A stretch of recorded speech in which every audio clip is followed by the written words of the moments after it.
A wealthy father and his son went shopping in an expensive shopping mall.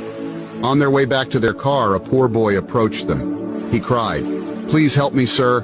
I don't have any more clothes to wear." The rich father threw a glance at the poor boy and felt compassion for him. His clothes were ripped and shredded. "How old are you, little boy?" he asked him. "I'm 10, sir," he responded. Then the rich father said, "Well, my son is 10 too, and I presume that his new clothes would fit you." The father turned to his posh-looking son. "Jeff, don't you think it would be generous of you to spare some of your new clothes we have bought? We could still come shopping tomorrow," the boy whispered. "It's fine, Dad."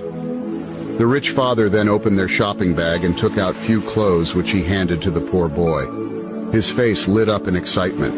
The father then inquired, "May I know where you live?" The poor boy replied, "I live under the bridge right down the street."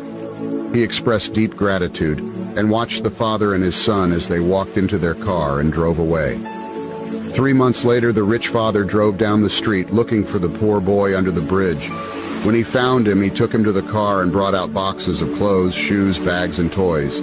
He said, "They're my son's belongings, but I'm giving them all to you now." The poor boy was surprised and couldn't stop crying. He said, "But how about your son? Wouldn't he need these any longer?" The rich father uttered, "No, because he is in heaven now. My sweet little boy died some weeks ago of terminal cancer. He had lived with cancer for 3 years, and we had known all along that he was going to die, so it was emotionally very difficult to watch him enter the final days of life. In his deathbed, my son said to me, 'Daddy, when I'm finally gone, could you give all my belongings to the poor boy we met outside the mall who wears rags and sleeps under the bridge?'" The father paused for a moment with tears in his eyes. He concluded, "You may be poor, but you have no idea how blessed you are to have life, something that money can't buy. I could have bought 100 lives for my son if it was possible, but no.